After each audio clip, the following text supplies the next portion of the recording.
I'll post all of that stuff on my page because it's some issues that we need to get to on this show, and I definitely want to utilize this time to its full capacity. So we can go ahead and let you guys introduce yourself, starting to my left. What's good, everybody? Kareem Omar, TV project, Restoring the Village.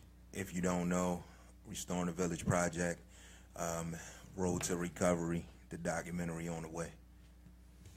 Good evening. This is Gary Smith, Operation Uplift, RTV project, and everything. We're doing big things in the city, coming together, uniting as one.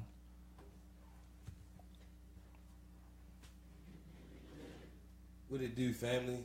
It's your boy, Wayno Omar, Patrick Henderson, Meet the People, WLB 1010 Spirit 1400, Radio 1 stations. Also the ambassador of the 300 Gangsters, Majority League Unification Solutions, DOPE Consolidated Trust, GYIN. I gotta drop all these names. I'm about to say, come on with the accolades. No, I'm just dropping the names of all the organizations I work with, so I make sure I shout out everybody that's doing something. You know what I mean? It's not just me. People always come to me and say, yo, what's up with you? Yo, you doing a lot. No, it's not just me. You know what I mean? So I gotta drop these names, family. Love y'all. Definitely. So, listen, is there anything you not doing right now? You just ran a whole roster down. But that's dope, though, and I definitely thank you guys for coming on. And I think it's important to utilize my platform to show Black men doing great things in the community, the news, and everybody else. Likes to give Black men a bad rep, and I just want to give a spotlight. Like, it's so many amazing men doing so many great things in Baltimore City. And one of the things I like about you guys, you all know each other, so that means you guys are collaborating and working together. It's no one project, it's no one organization, it's no one thing, it's one mission, and that's just to get Baltimore City back to what it used to be, to become a better city. We are suffering on so many levels in so many different areas, and if we don't come together, it's going to fall apart. We can't wait for the mayor, we can't wait for the governor, we can't wait for anybody else. We have to kind of take back our communities ourselves. So I definitely love collaborating and connecting with people who has that vision. And you all are associated with RTV Project. So Kareem, if you can talk a little bit more about what RTV is and what's the mission and what's going on with that project right now. Okay, so RTV Project, once again, stands for Restoring the Village. Basically, we are a organization that is working with partnerships. We're partnering up with a bunch of different organizations to, bring Baltimore back to one. We have a lot of different organizations underneath of the umbrella. We work with, all organizations, whether it be nonprofit, church, Islamic, it doesn't matter denomination, it doesn't matter gender, it doesn't matter about anything. If you are trying to move, Baltimore back to what Baltimore used to be, we are all for it, and RTV Project is willing to run with any organization that's, trying to make a change. That's dope. And Kareem and I actually met a couple of weeks ago at an event I had, the Bro Code. And a big event, man. That event was dope. Yeah. Listen, She's Dope isn't just a name. Like, that event changed my whole perspective on the name. Like, that event was dope. Oh, so my name got confirmed after the event, Man, listen. He was like, after the event, all right, I was getting it. You can say she's dope and it just be like, all right, well, maybe she's speaking on herself. But nah, like, she dope for that event she put together. She dope for the things that she's actually trying to do right now as well. Because, truth be told, we got a little secret we working on right now. Yes. We got a secret we working on right now. I wish we could share, but we can't. No, we ain't talking about it. Awesome, but Kareem came out and he supported, and honestly, even though I gave the event, I was definitely blown away by what took place in the room. So many young men were able to open up and share their stories and connect with the older guys in the room and find mentors And I saw a lot of exchanging of phone numbers, like let's connect. So that was the whole purpose of the event. And Kareem came. I kind of put him on the spotlight a little bit to share his story, and he had no problem in doing that. So thank you for supporting and being there.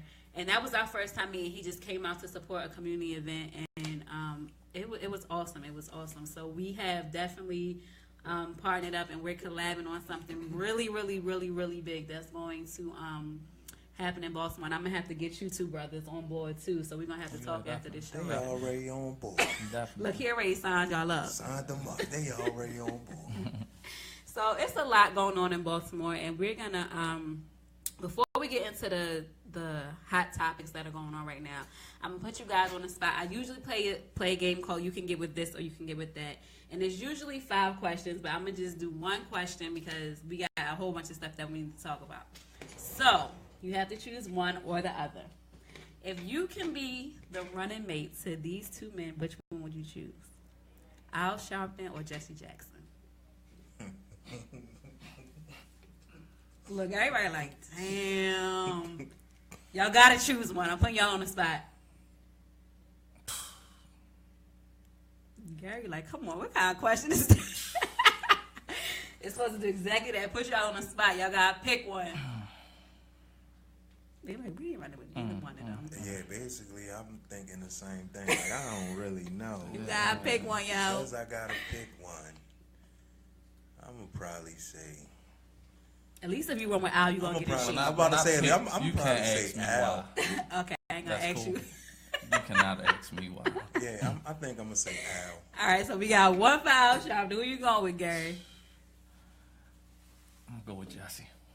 All right, he told me not to ask him why, so we gonna keep it moving. Yeah, I'm gonna go with Jesse, and you can ask me why. Why you going with Jesse? Let's get into it. Because I'm the former president of the NAN Association for the Baltimore chapter. Come on, bruh. National Action Network, and I resigned from the organization for specific reasons of money not going back to our community that's supposed to be going to our community through these organizations that's raising these funds. $50, $100 tickets, and that money never trickled back down to our community. So I can't be a part of no organization that's like that. So, you know what I mean? Once I see what's going on, I ain't got no control over it. The folks here in Baltimore don't have no control over it. So I kept it moving.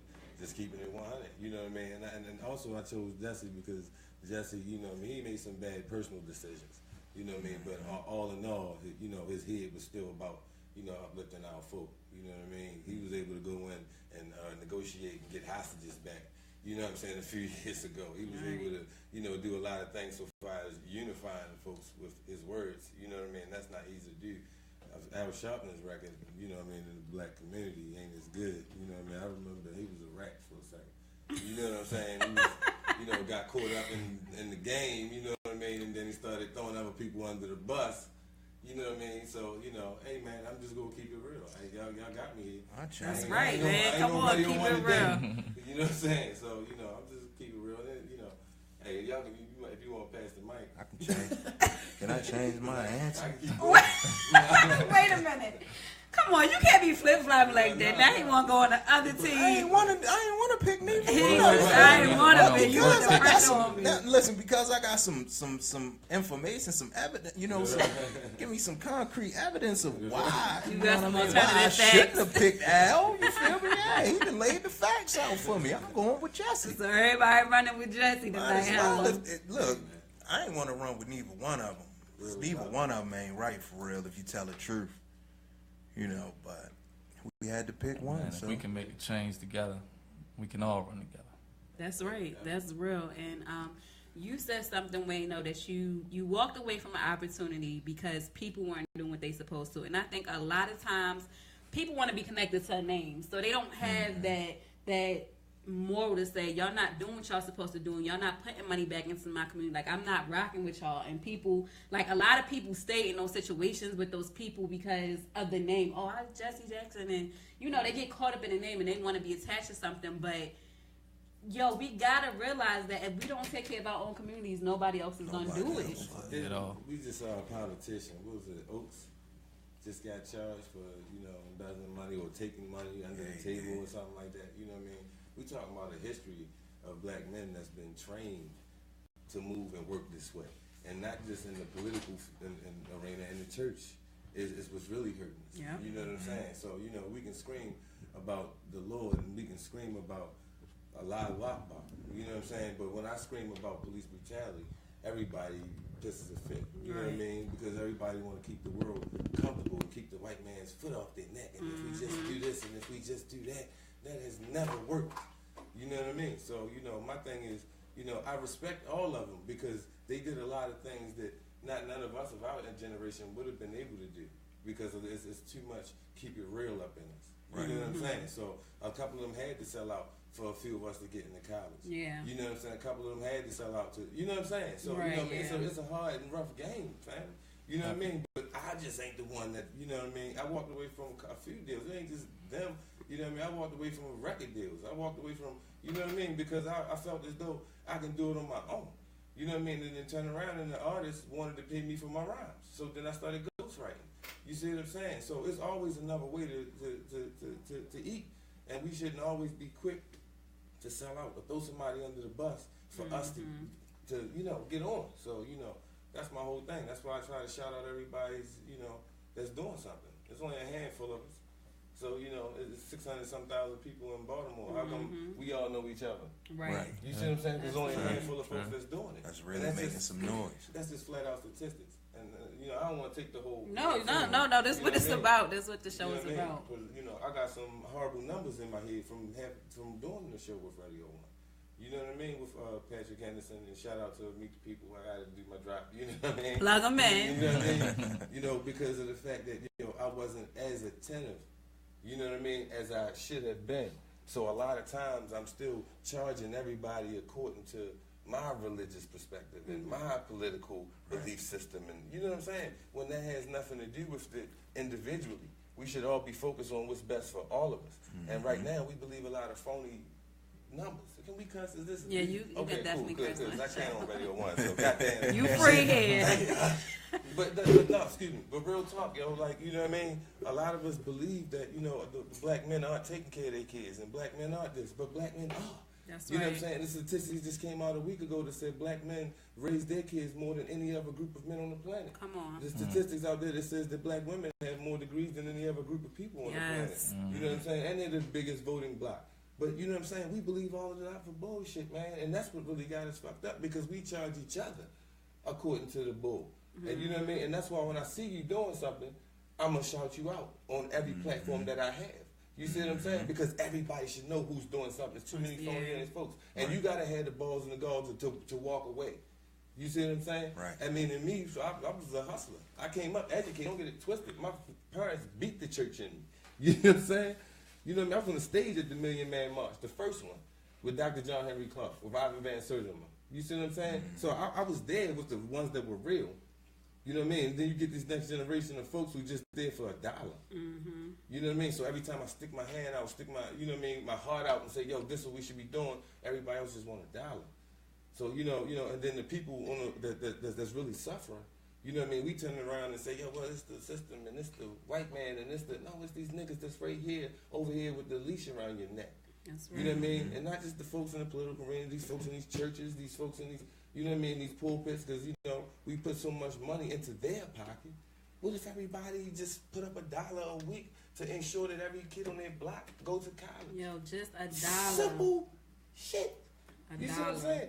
But and then we got all the guys that's in the corners and stuff talking about they thugging and they gangsters and they won't do shit towards these police who's killing us. You see what I'm saying? It's you know what I mean? So and then you know we talk about and then they got these guys that jump on it. Well, y'all talk about police brutality with black on black violence. I had to hear this all day. You know, and then you get black people that co-sign it. Yeah, they right about white on white violence is only 10% higher. You see what I'm saying? What's their problem? We know our problem. It's education and unemployment, our economics, our history. You know, another thing they try to do with that is they try to justify. What they try to do is they try to say, because it was a white person who did it, it was mental illness. Number one. You know what I mean? It was mental illness. And it was a black person who did it. They an animal. Right. You know, they savage. Right. They gangster or ghetto. You know what I mean? So it's never a point where, you know, nobody's looking at the fine line in the gray area. You know what I mean? They all looking at black and white. You know what I mean? Nobody's really pointing it out and saying, look, it happens here just as well as it happens here.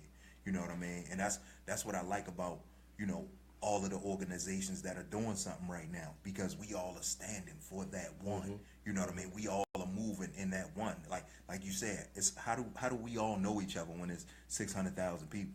You know what I mean? We all know each other because we all stand for that one. You know what I mean? We all are trying to move for that one unification, that one movement, that one variable that could change everything. You know what I mean? Whether it be taking the money out, because first and foremost, all of the organizations that are doing something, none of us are looking for that dollar from the mayor. Right. You know what I mean? We're not looking for the dollar from the mayor. You know, we all are moving according to what is called for. Yeah. You know what I mean? What's called for is for us to get out here, hit these streets, and take the city back.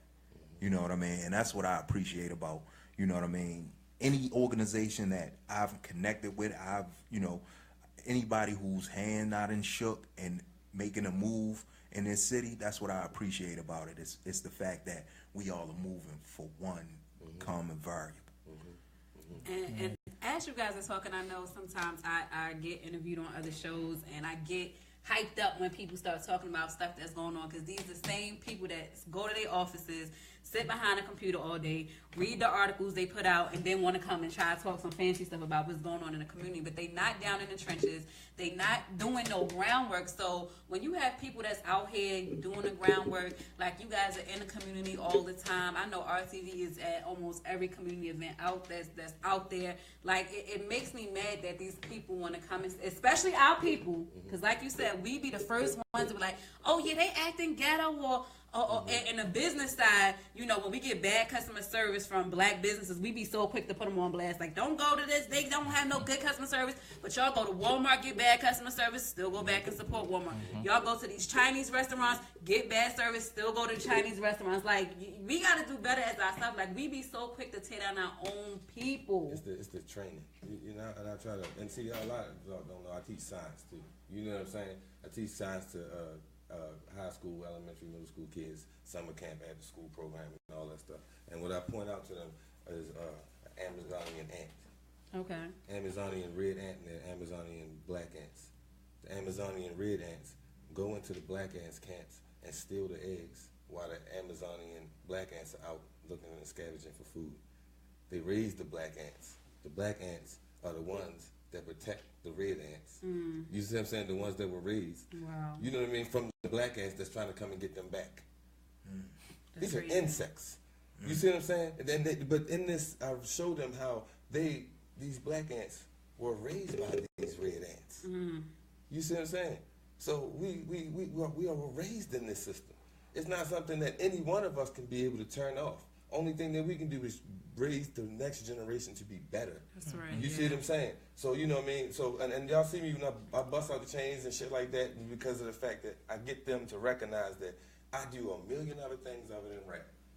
You know what I'm saying? And I can look just as good. I can be just as fly. You know what I'm saying? Scientists make more money than rappers. You know what I'm saying? Neil deGrasse Tyson got a $30 million deal for an idea, something he thought of in his brain. And he didn't even have it on paper. When they could even put it in somebody else's hand. You see what I'm saying? Yeah. You know, so it's the imagery. You know, so I constantly push certain things in their head so that they see something different. Even in the grown black men. Right. You know what I'm saying? It's grown black men that believe in these music videos more than these kids. They go into the club dressed exactly like Lil Wayne. Come on. They go to the, you said grown man. From the tattoos to the pants he wears, like that's when them skinny jeans really got it popping.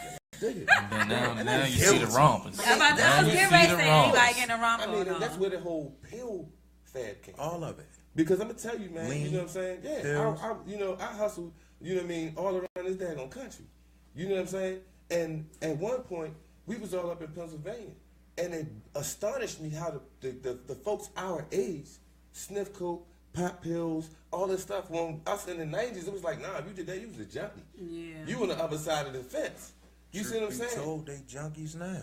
Right, but they the new and dope that's what I'm things. saying. And that's what I'm saying. Like that, how that culture merged into the hip hop culture with these rap artists who merged with rock artists and started you know what I'm saying?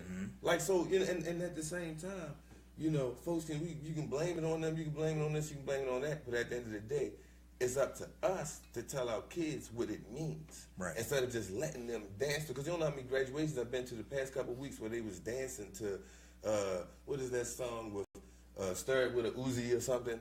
What was it? Cooking Coke with a Uzi or something? These little dope ass little niggas.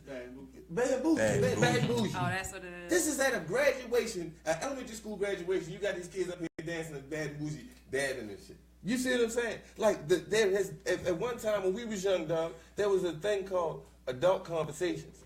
Yeah. Children would sit out the room. Yes. You know what I'm saying? My folks would always say, stop and look down my throat. Get your little ass out of here.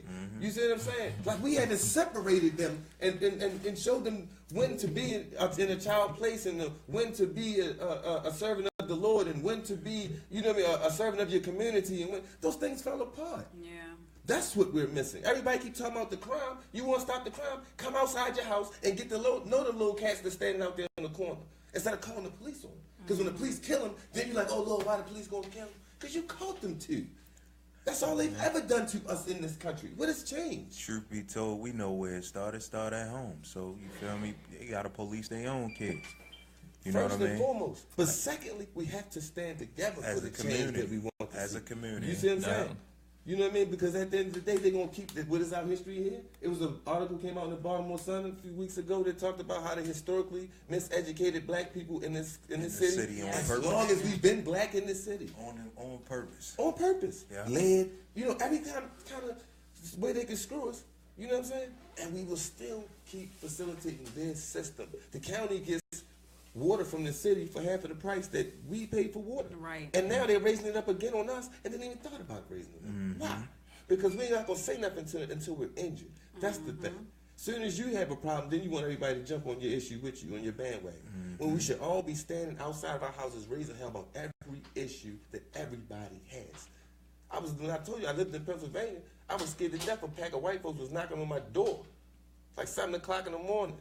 You know what I'm saying? I come to the door like, scared to death. I don't know what the hell these white people want. You know what I mean? I'm up here hustling. I got some chicks and stuff up there that I'm standing in the crib with. So I'm thinking they key to my game. And you know what I'm saying? I opened the door. You know what they asked me? They wanted me to sign a petition because there was a pothole on the street. That's how they do. That is how they do. About 30-some people. They stick together. You see what I'm saying?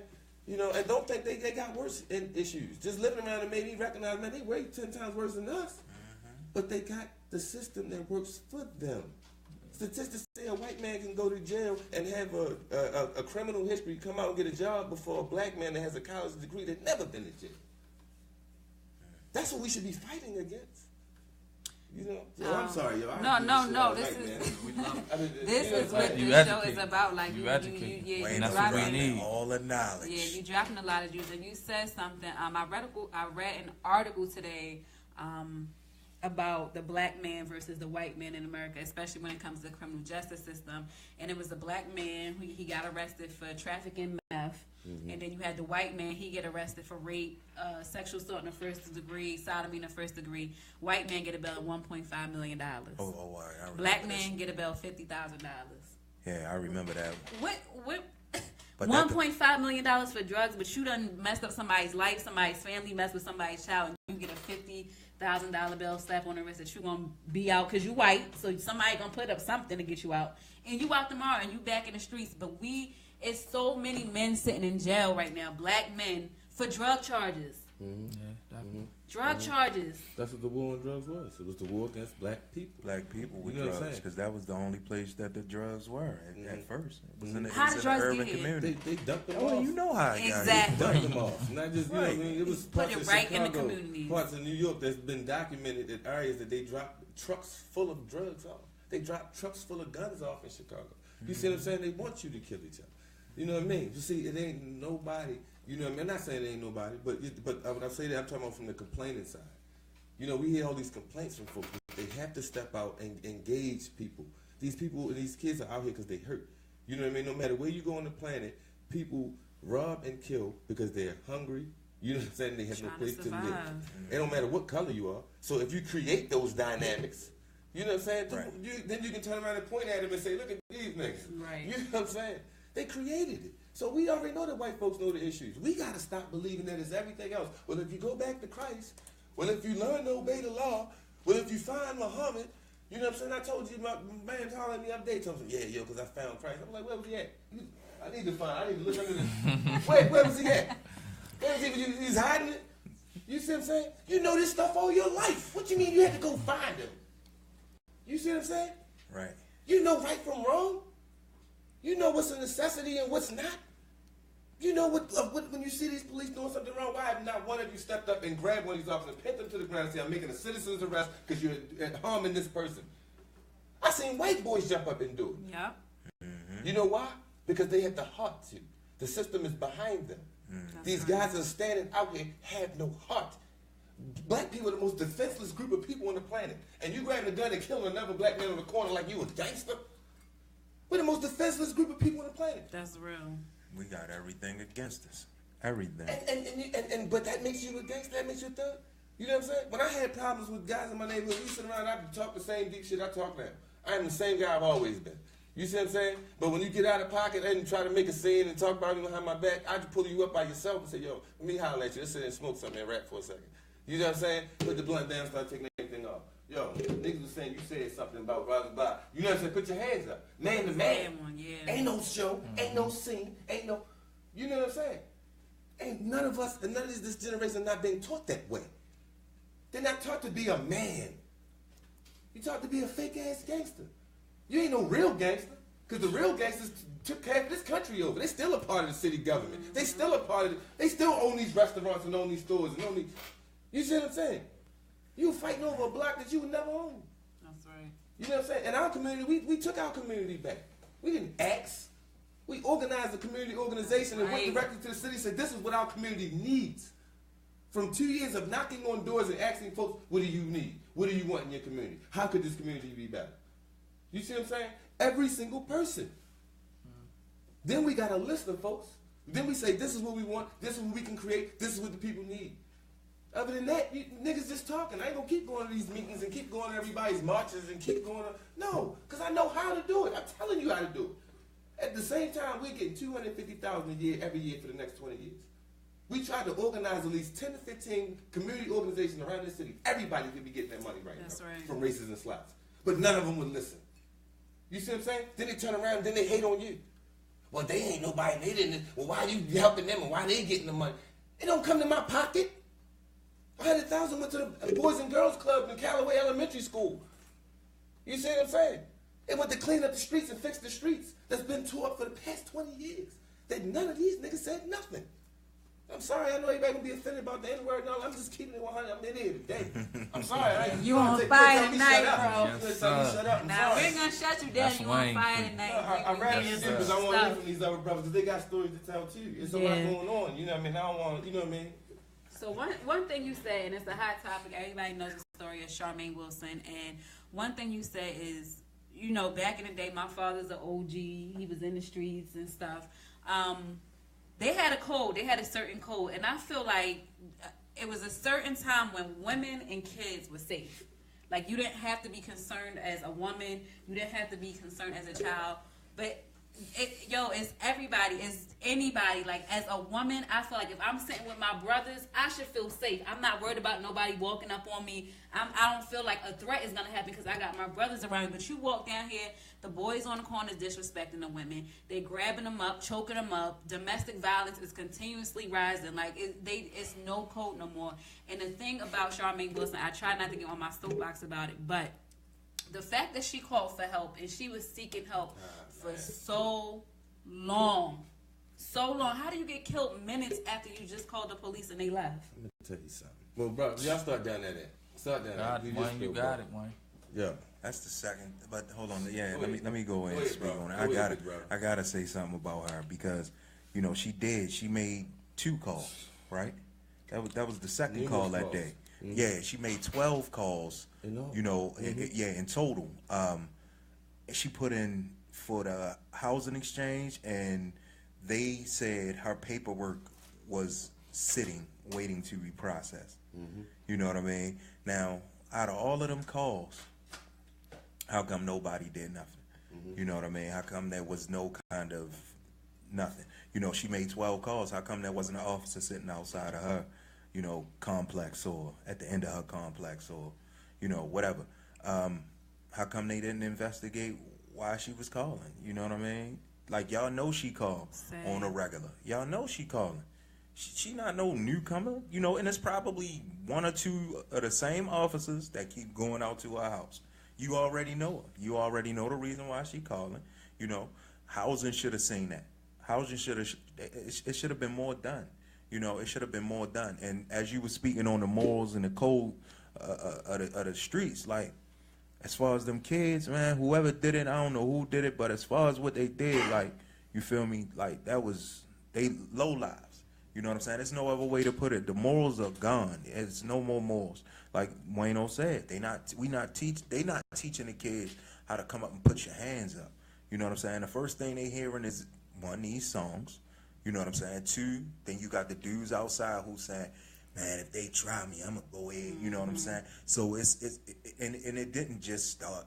You know what I mean? It didn't just start within the past 2-3 years of these murders. You know what I'm saying? That has been being put into place as throughout the city within I don't know, what, a 10-year span?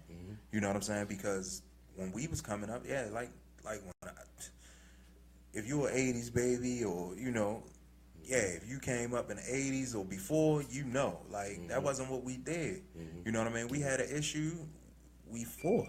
Even coming up around early 90s, the boxing gloves was in play. You know what I mean?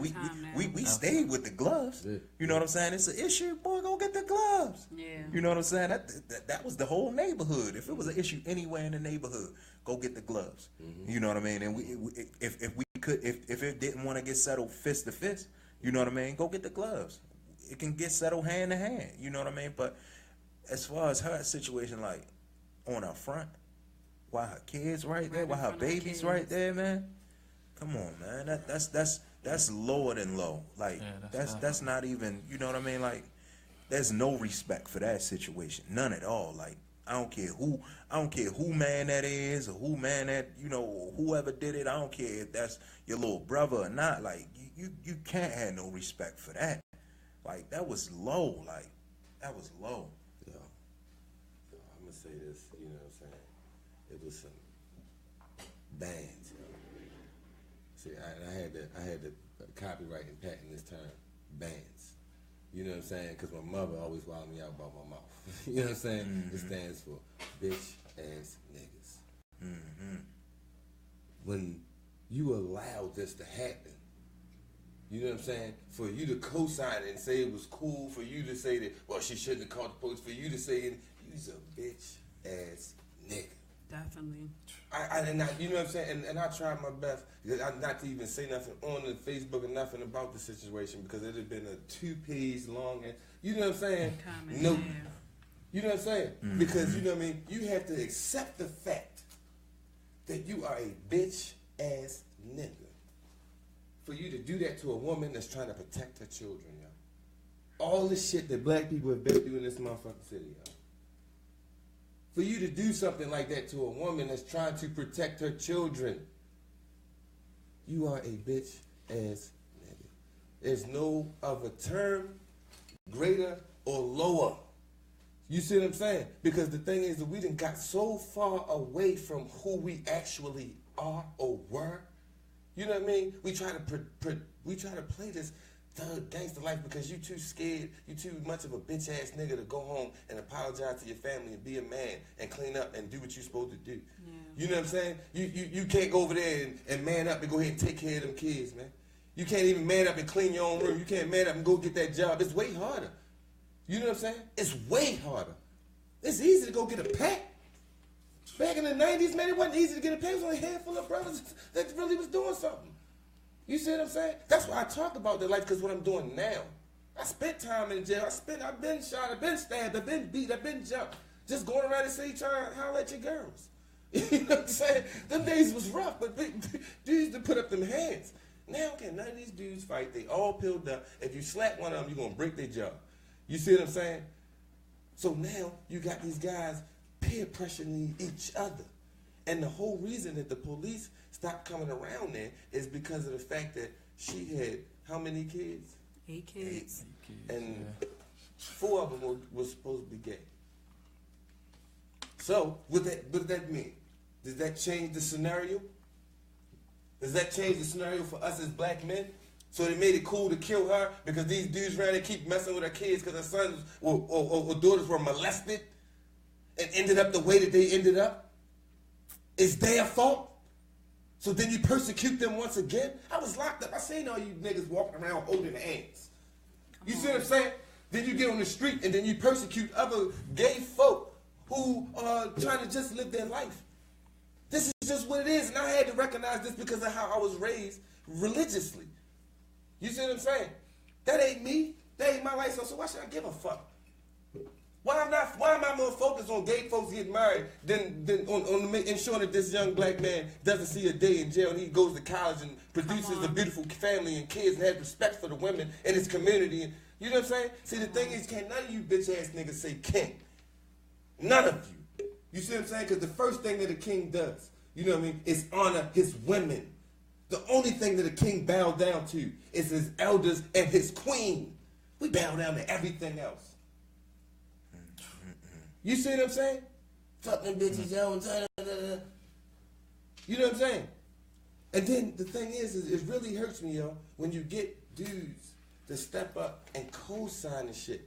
You know what I'm saying? I seen a dude made a comment like, yo, well, fuck her on Facebook. Yeah. I swear to God, yo, if I seen this nigga in person, I'd just beat him. I don't believe in beating kids. I believe in beating adults. These grown ass men need their ass whipped for the shit that they are doing, for the shit that they are saying. You know what I'm saying? With our culture, what was supposed to be our God, our religion. You see what I'm saying? Mm-hmm. Well, the niggas are just gonna stand up and fight against this shit.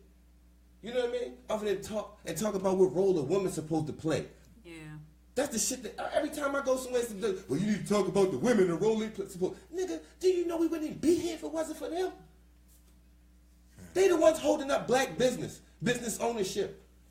They the ones that's ensuring that all these little young black men that went to college 10% higher than they did last year by themselves. What the fuck are you talking about? You know what I'm saying? I mean, and the folks be like, yo, you need to chill. No, this is the way I talk. If I go and talk and I stand on your pulpit and talk about Jesus, you would love it. If I stand up and talk about Muhammad, you would love it. With all this energy and all this, you would, man.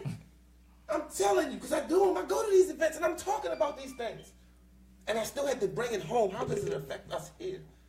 If it doesn't affect us, this motivational speech is senseless.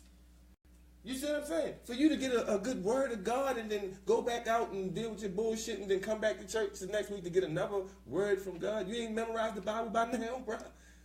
I've had the Bible memorized by the time I was 15. You see what I'm saying? I had the pastor's lectures and memorized by the time I was 16. I knew everything he was saying, I was quoting with him. But the church folks like, don't do that. See, now you're challenging God. I thought I was challenging the pimp nigga in the pulpit with all the chains. Sleeping with everybody in the building. I thought I was questioning him. Well, talk about it. You see what I'm saying? There's a lot of things, yo, that's just that we are hurting ourselves. How can we deal with these other situations and talk about racism and police brutality and you know what I'm saying? If you don't even respect the sister that's laying in the bed with you, you ain't got no respect for the women on your block. My father, my hand to God, he said, yo, every time you see a dude put his hands on a woman, that's a free ass whipping. As it should be. You see what I'm saying? I lit my hand to God. I saw my father beat up at least 5 or 6 dudes in my life. He just walked down the block. Everybody, because my father and my uncle were the only 2 fathers in my community. I had like 900-something families. You see what I'm saying? So my father felt like it was his duty to protect the women.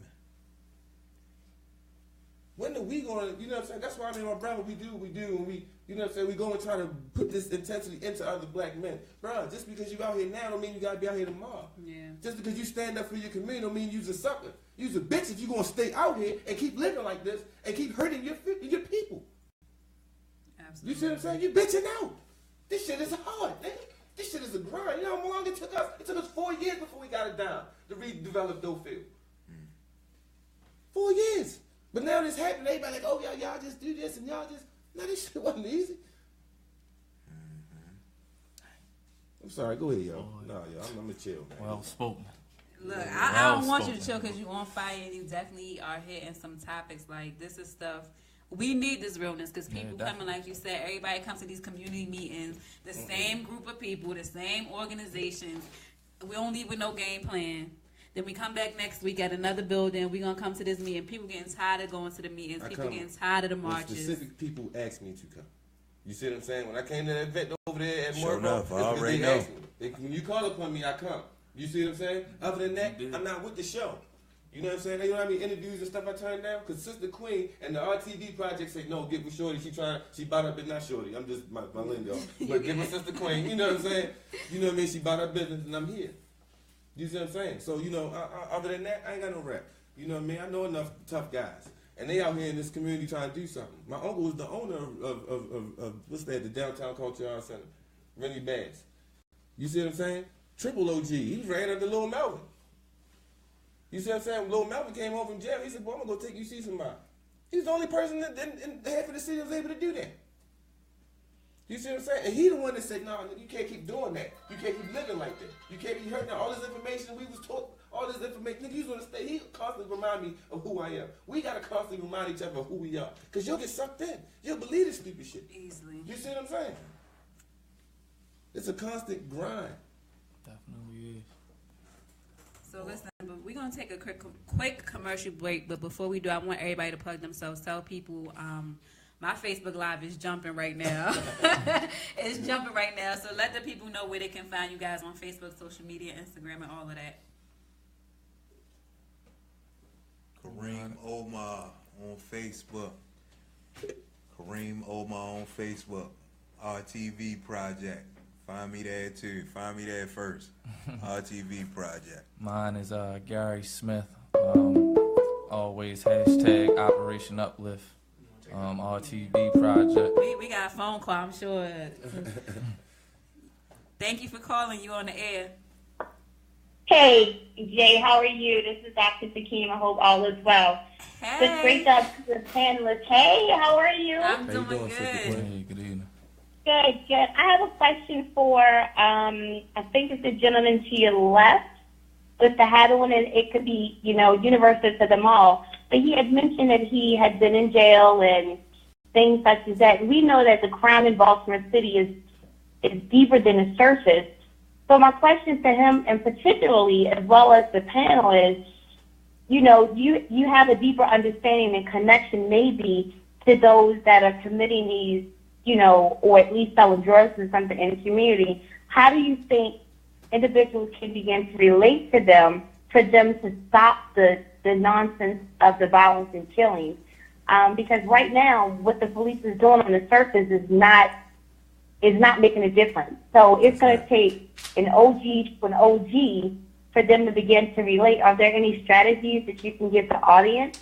Absolutely. Even if they have not served, in prison or not, to begin to relate so that they may think twice the next time about committing such a heinous crime as what has been going on here in Baltimore lately. The first thing, and you don't have to be some guy out of jail or some, you know what I'm saying? You don't have to live that life. You know what I mean? This starts with a conversation. And they may not take to you the first time. They may not take to you the first few times. Just always speak to them. You see what I'm saying? And say, yo, I care. Anytime I hit a like or something, I don't hit nothing other than the angry face or the heart. You see what I'm saying? I'm always tagging y'all with love. I always say, love y'all, family. I love you, because there were so many of us that are gone that we have never said that to. You see what I'm saying? When all it took was a conversation, and once you start doing that, then people will talk back to you. You see what I'm saying? But then here's the thing. But I'm sorry, real quick. I didn't mean to cut you off. But here's the thing. When people begin to step up and start talking, this is where these heinous crimes, killings are happening.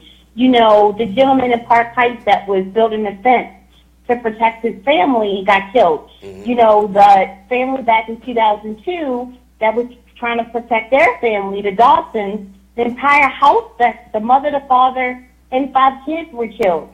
The young lady, Charmaine Williams, that was trying to protect her family, they spoke up and they were killed. So speaking up is not enough. So, I hear you saying speak up, but those that speak up now have to fear for their lives for speaking up. Speaking up. So so that's not enough. That's not going to work. Everybody keeps walking around looking over their shoulders. So how do the police officers or people like yourself that has influence begin to relate on a deeper level other than just walking up to them? Because obviously walking up to them could have you 6 feet under in 2 days. But see, the thing is that is it not worth our lives to save our children? You see what I'm saying? I understand exactly what you're saying, but you know what I'm saying? Is it not? Or are we just going to keep allowing this to happen? See, I risk my life, I risk my freedom, I risk everything for my community, my dollar. You know what I'm saying? Just because you see me popping with the jewelry and all that stuff, this is for the show. This is so that the kids can know you can still go and be great and shine in any form or any facet.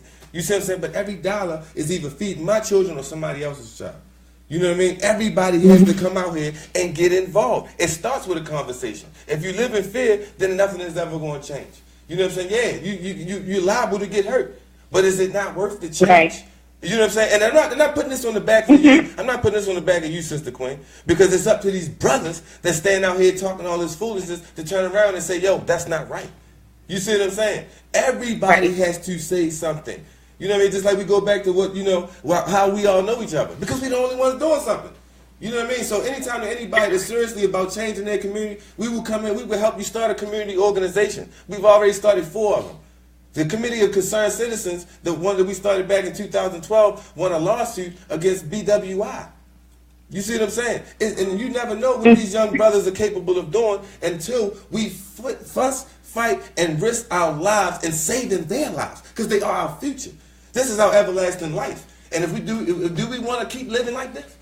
You see what I'm saying? It's going to take some broken hearts and knuckles. I'm telling you, I'm down to 2 on one hand. All the rest of these is gone. You know what I'm saying? And I will still put them together for you. You see what I'm saying? That's what the fist mean, man. We got to fight. You know what I mean? And a lot of times, a lot of us and grown men are not fitting to get out here and get our shoes dusty. You know what I'm saying? They rather sit up, the guys that you caught up in dressing up like the women are. You see what I'm saying? You see me on Facebook, you see me with the same stuff on. I had these jewelries and these chains since the 90s. Don't get it twisted. You know what I'm saying? You know what I mean? Don't get it twisted. It's a grind. It's a constant grind. And then when I go in and we go in to perform, yeah, I get an outfit for the stage. But what I need a fresh pair of $200 shoes every week for? You see what I'm saying? What I need the brand new Acostas and the brand new this and the, you know what I mean? Thank you, Dr. Dorsey, for calling, and we have another caller. Yep. Okay, no problem. Thank you. Keep up the good work, guys. Thank you, Sister Queen. Thank you for calling in. Good evening. My name is Vanessa Burke. I'm Jermaine's mom. Hey, Mom. I've been listening to you guys, and I just wanted to speak my opinion about what you guys are saying. I believe what the gentleman is saying, the one that's doing all the talking. You're on the right path. Wayno. And I tell my kids, I have 7 girls, and I still tell them till this day, speak. Even if no one speaks to you, you never know what's going on with that person, but you might have made that person's day. You might have changed that person from going out to killing somebody just because you spoke to them. You never know what's going on with the person that's walking next to you, behind you. I speak to everyone. My kids always tell me, Mom, you're too friendly. It's no such thing as too friendly. Because you never know. With this life today, it's horrible out here. Yes, they're killing our sisters and brothers. Yes, the white man don't care about us. We got to care about ourselves. Yes, we have to care about our community. Forget about everybody else. That's where people are getting it all wrong and twisted these days. No one knows what love is about anymore. And you're correct. You have to learn within the family. I raise my girls the right way. I teach them still to this day, and they're still grown, that you have to love someone even if they don't love you. You have to speak, even if they don't speak to you. I have my daughter, she used to say, "Mom, speak to people, they never speak back." That's all right.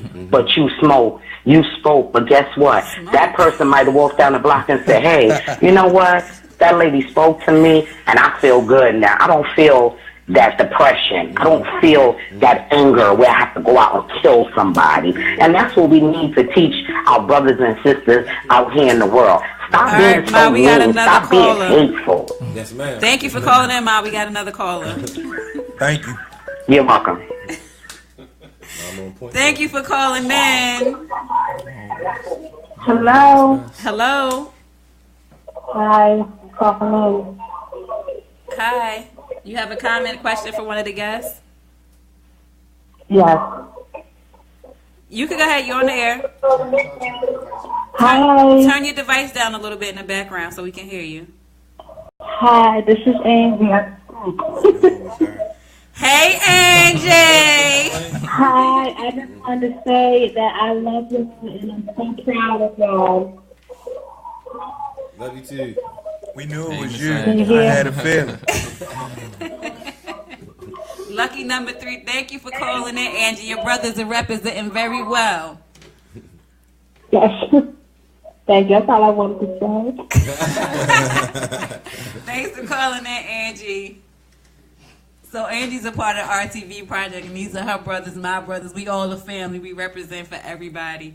Thank you to all the callers that call in. Thank you to my mom. Y'all see where I get it from. Thank you for calling from Virginia Beach, Ma. Love you. So look, we're going to keep rolling. We're not even going to go into commercial break. Let's just make one quick comment. I didn't finish with what the sister said. Another thing is, we have to charge these artists. You see what I'm saying? All these rappers and all of these, we got to pull their card. Mm-hmm. You see what I'm saying? So when we travel, when we go out, when my brother do stand-up comedy, and we go to a lot of different events and see a lot of artists, you know what I mean? I'm questioning them about, their agenda. You know what I'm saying? We got to bring it to them. You know what I mean? There's certain brothers that are willing to come and support our agendas. You know what I mean? So, and those ones will help to bring out, you know what I mean, folks who are not there to hear the speech. You know what I'm saying? When they had the civil rights movement and, Dr. King who came and spoke, he had Mahalia Jackson open. Mm-hmm. He had Dick Gregory come and crack some jokes. Mm-hmm. You know what I'm saying? He had a couple brands. He had Richard Pryor one time. You know what I'm saying? Yeah. You see what I'm saying? So it takes all of us. And we got to bring all of these elements in. You have to, you got to have the church folks there because that'll also keep the brothers from, acting like they ain't got no sense. You know what I'm saying? We got to have every element in the room to really, get this thing rolling. So man. Look, and speaking on that, shout out to the game. He just donated, and put, he used this platform to help the little young brother that just was killed. What was the brother's name? The dirt bike rider that just was killed. The game just used this platform, to raise funds for his GoFundMe page, and donated. He was standing. He stands for something, especially. You know what I mean? Just not sitting there watching it happen. And shout out another one, Meek Mills. He used this platform on a big level. He took Chino out of the hood. These brothers had these platforms, and they just there. You know what I'm saying? But what do they use their platform for? And I'm glad you said that because Jay-Z been sticking his foot in there a couple times for us. Yeah. Him and B came down here. Alicia Keys.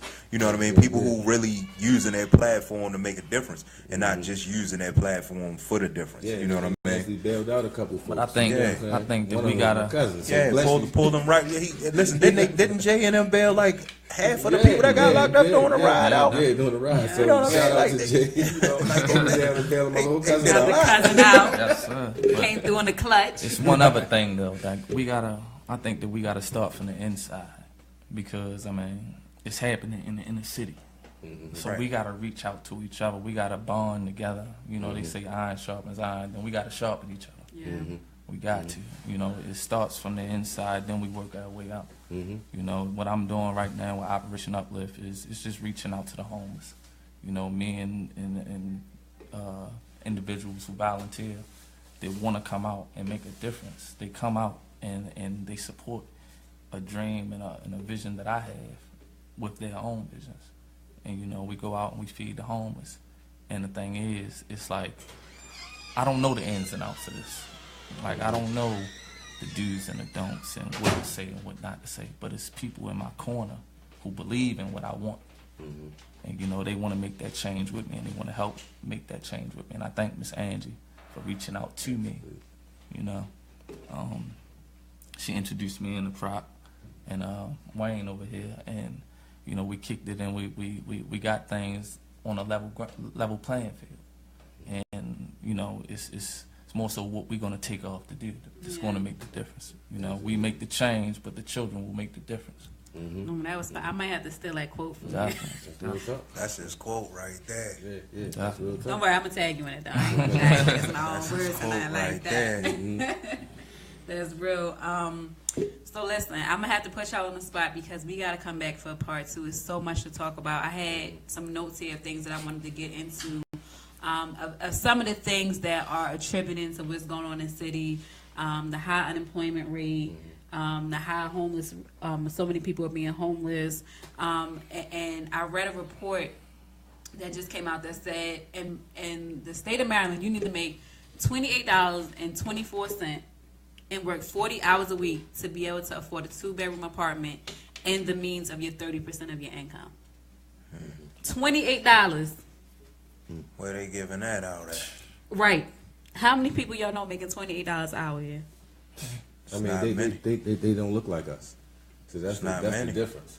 They here, bro. Oh, no. And if they look like us, they not here. Right. You know what I mean? They not here. If they look like us, they not here. You know, and the ones that don't look like us, we see them every day. You know, we are actually supporting their businesses sometimes. You know what I mean? Sometimes we walking right in that clothing store and supporting them, and that corner store that's right there on the corner. You know, we don't know who, you know, where that's happening, but it's not happening in the urban community. You know what I mean? Not for the urban community. You know what I mean? Like, it's happening in the urban community. It's not happening for the urban community. You know, so to live like, I mean, $28 and how much? 85 cents? Sheesh. Working 40 hours a week, so a full-time job. So we know how many people's not hitting that. And even on simple things like Charles Village, I just walked up to 30th Street and back down for my walk. It's a damn trash can on every corner. Every single corner on every block is a trash can. Ain't no trash cans up in Edmondson Village. Ain't no trash cans up over East Baltimore. It's a trash can on every corner. I'm gonna tell you, that goes back to community organization. Yeah, that's right. If your community organization is not lobbying for your community, then what are they doing? You see what I'm saying? So it was other community organizations in our community. They could have been got that money. The money from races and slots was coming to our community since like 1989. None of them have ever applied for it. You see what I'm saying? So, you know, and that's why I say if any of y'all need help getting something off the ground, contact us. Get your folks to put together some bread, and y'all will pay. You see what I'm saying? I'm not doing nothing for free other than if you're already doing something. You see what I'm saying? Because a lot of this stuff, I still have to take care of everyone else with, and everybody wants stuff for free. You know what I'm saying? I don't care if everybody put up $5. You see what I'm saying? Something better you than got nothing. to get that ball rolling. And then I promise you, every last organization that we got started are getting funded. You see what I'm saying? Caller, thank you for calling in. You're on the air. Hey, how you doing? Hey. I just wanted to call. I'm one of Gary's best friends, and I just wanted to call and just say, you know, I'm really proud of you, buddy. That's right. For stepping up there with this Operation Uplift organization. Y'all gotta understand, I've known this guy since he was in the sandbox. I watched him grow up and become a real man, and you know, the whole Operation Uplift thing is really cool. But when he did this event he did not too long ago, where we gave some food to a lot of poor people and everything, the key thing that I saw that he did was that he wanted to involve the kids. And I think that's really where it comes down to, man. To have my daughter be 7 years old and out there giving food to people that needed it, and seeing people really appreciate that and really be able to talk to my daughter and tell her what it's like out there. You know, I'm just really appreciative for the opportunity to be around that kind of stuff. And I just want to give a big shout out for that. That's what's up. Yeah, I appreciate that money. Yeah, that's what. And go ahead. And the second point I had, I heard y'all talking just now about how, you know, it's a lot of people that don't look like us that's making good money, and that it's, you know, it's people out here making good money, but they don't look like us. And I think that's really the problem. I think, you know, we really need to focus on educating our people. You know, it's money out here to be made. Yeah. You know, we got to start get these kids learning how to get these trades, how to go to, how to actually file the right application, how to read. You know what I mean? Like, it's not, it's only so much you can feel sorry for yourself for not making whatever you said the number was, $28 to $30 an hour. You can make it. You know what I mean? It ain't about the color of your skin. It ain't about where you came from. I came from West Baltimore. Gary came from West Baltimore. You know, it's not about that. It's just about really being able to have the people behind you to teach you what you need to teach. You know, it's just like, I just feel like, you know what I mean? It's not as simple as saying, you know, what you look like anymore. It's just about us not being ignorant to the fact that we're not taught. You know, we need to teach our kids what's right and what's wrong. We need to teach our kids how to get in these trades. I'm glad you raised that point, brother. You know, yourself, how to have your own business. Yes, sir. Yes, sir. You know? I'm glad you raised that point. Financial literacy. We're in the process of opening a resource center. We'll be opening the first resource center over in the DOPE community. So, you know what I mean, it's the DOPE Community Resource Center. We're opening a courtyard back there. So, you know what I mean, we can do a couple of courses and classes and some agricultural things. You know what I mean, we got a corporate sponsorship with M. Louise. Doing concrete work, so these brothers can come through, get licensed, get certified, and go right directly. 90% of the guys that get certified through our program will get hired with M. Louise. So far as doing bricklaying, doing concrete work, you know what I mean. We got a couple brothers with the 300 gangsters that are contracted and licensed electricians, plumbers, all of. So all these brothers that have these licenses, and you know what I mean, we're not gonna allow them to go to waste. You know what I'm saying? Because we can be able to run down that money to pay our brothers to come in and license and certify our communities for these jobs, man. You know what I'm saying? So I'm glad you brought up that point. Education. That's key. Yeah, that's definitely. They mentioned that trade schools. We don't see those a lot. And if, you know, men, to me, a man's supposed to be working with his hands. So we teach these young brothers a trade where they can go out and get construction jobs that's paying $28 an hour and $30 an hour. Electricians. I remember my uncle made a good living off of being an electrician, like things like that. So we definitely need trade schools and programs that's teaching trades. So thank you, caller, for calling in. Thank you. We appreciate you. That. So like I said, our time is getting ready to wrap up, but I got to bring you guys back on for a part 2 if you're free. If y'all want to come back and hang with me, chill with me. We got to do it because some jewels would drop tonight for sure. Facebook Live is popping right now. We got people calling in. Like I seen like 25 shares. Like we real live tonight, so that means the people are receiving what's being said. You know, you come and say, I'm gonna stop, but no, like speak the truth, because people, you don't get this kind of discussions on most levels. It's kind of like, oh, you know, we can't offend anybody. Don't say that because this person is here. Like, you got to kind of keep yourself contained and try to think before you speak. But y'all free to speak here. Y'all free to share your opinions. That's what it's about. And we have to be more accountable. I'm definitely looking forward to staying connected with you guys. Like I said, me and Kareem are working on a very big project for next year. I'm so excited about it. I'm more excited than you are. Look, I was working on it the other day. He messaged me like, at the same hey, time. I'm like, you must know I'm over here typing up this proposal because you all like in my inbox. But I definitely want you brothers to connect and become a part of this. It's going to be something big. Yeah. I definitely want to connect with you on the homelessness. My daughter is 7 and she has a dying passion for homeless people. She wants me to feed everybody. She's always rolling down the window trying to get my money away. So I'm going to get her with you so she can definitely. You got to start them at a young age. Shout out a couple of events real quick. Oh, he got the. I got to shout out to the folks that got, you know, that's working in our community, and that's Graves for Cuts, Reflection Eternal Barbershop. They're in partnership with the 300 Gangsters, man. On the 24th, they're giving free haircuts to all the young men. So y'all come out and bring you bring your son and bring his report card. You know what I mean? It ain't gotta be your son, any kid in the neighborhood. And this is another pool party. You know what I mean? On the 24th. No, I'm sorry. The 29th, July. You know what I mean? It's a fundraiser. They try to get a lot of the kids out of the community You know what I mean? So check that joint out and look it up. It's concert pool party. So we will be out there performing. There's gonna be a lot of good acts and everything, man. I mean them flyers, Wayno. Absolutely. You got some more because we got. Yeah, we I gonna. got some in the bag. So. We gonna pass those around. And again, it's a couple of other events coming up this weekend that definitely I'm going to post on my page. Shout out to IABT, the International Association of Black Triathletes. The junior athletes are going to be competing on Sunday at 8 a.m. They're going to have me out my bed early, but I'm definitely going out to support. Dr. Dorsey supports everything that I do, and I'm actually in the process of training for my first triathlon. In October. In October. So I'm gonna need y'all on the chase team because I'm like out of shape. I don't eat right, so I've been getting my diet together and I'm getting ready to get into some training. So next time y'all be on the show, I might be a little grouchy or something, but I'm gonna push myself. Another thing that's definitely affecting our communities is what we eat. Obesity, high blood pressure, diabetes. Y'all know the diseases that are killing us in the black community. So I'm definitely trying to advocate for that. And like I said, I don't have no guests next week. So if y'all free next week and want to come on through, definitely come through. And we just going to keep shining light on that. We're going to keep talking about the real issues that are facing Baltimore cities. We're not waiting for the mayor.